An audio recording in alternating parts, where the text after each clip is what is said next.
Hi, welcome to 2.6, Subsets of Space. So far in this chapter we have done subsets of a line, subsets of a plane, and now we're doing subsets of space.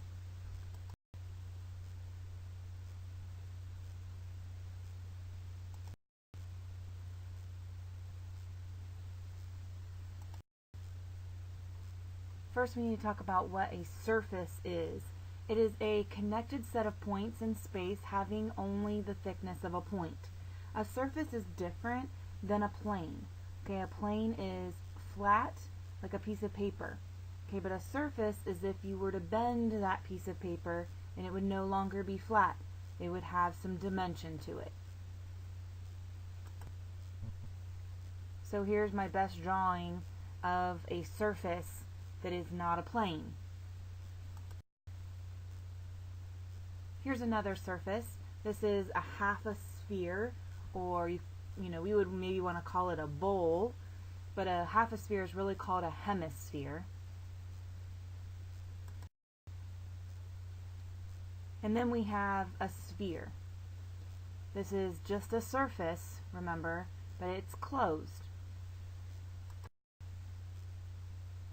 In fact, that is the definition of a sphere, a surface in space consisting of a set of all points at a given distance from a given point. Okay, so that given point would be its center.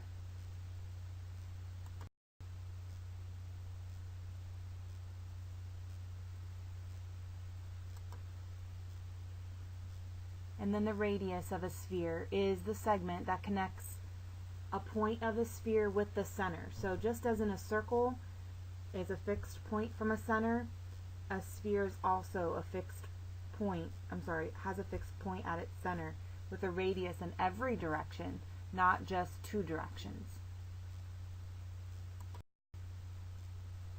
So here's a sphere and its center and its radius.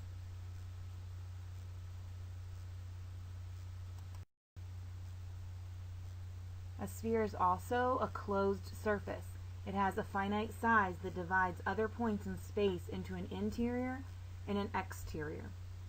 So if you think of a closed surface as when we were talking about a flat surface, like a circle, we had an interior and exterior. It's just as obvious on a 2D surface as a 3D.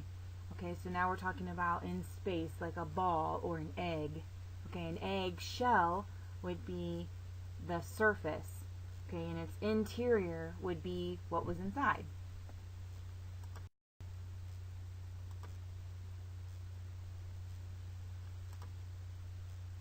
So the green area is this sphere's interior. And of course the blue is the exterior. A solid is the union of the closed surface and its interior. So an egg would be considered a solid if you included the yolk and the white. All of it all together would be a solid.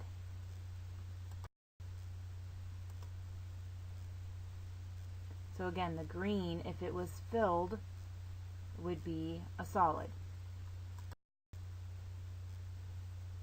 Okay, so now a cone is the union of a region and all the segments that connect the boundary of that region with a specific non-coplanar point. So we need to talk about non-coplanar again.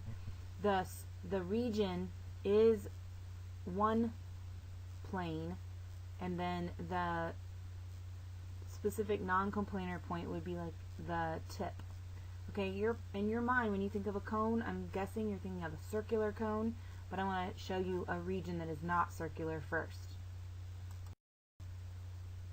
So here's region B on plane K, and point A is where all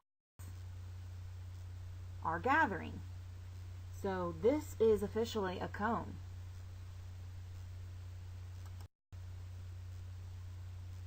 This is the cones that you are used to, where this is the base.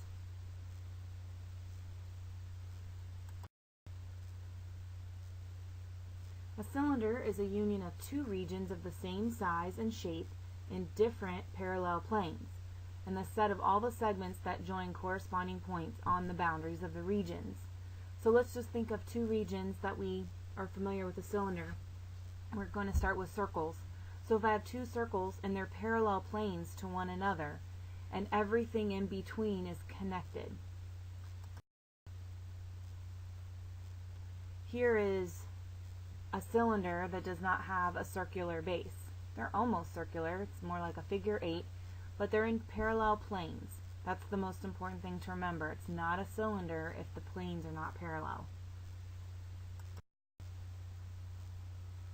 Okay, so a cylinder or a cone is circular if each base is a circle.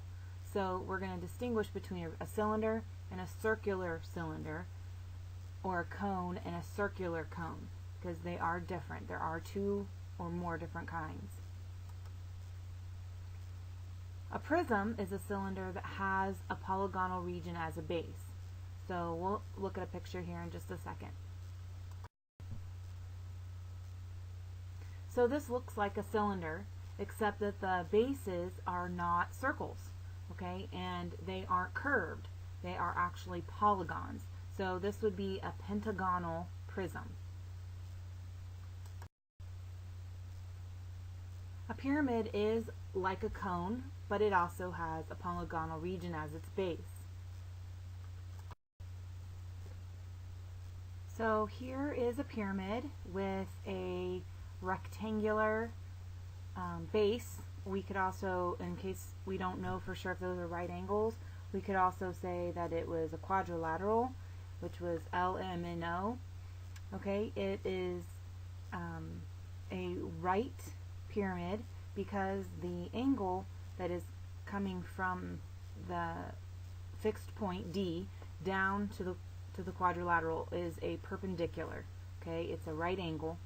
Now all of those triangles that you see, the DNO and DMN, DML, all of those are called lateral surfaces or a lateral face.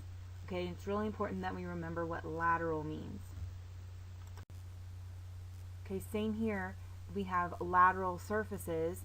EQR is going to have a different area than ERS because this is an oblique pyramid. Here's a prism. Now it's laying on its lateral face, okay? So it's not on the base. So you have to see which two planes are parallel and have the same polygonal shape. So if you'll look, this is a triangular prism because the triangles are what are parallel to one another, and it's laying on its lateral side and not on its base like we've been showing previously.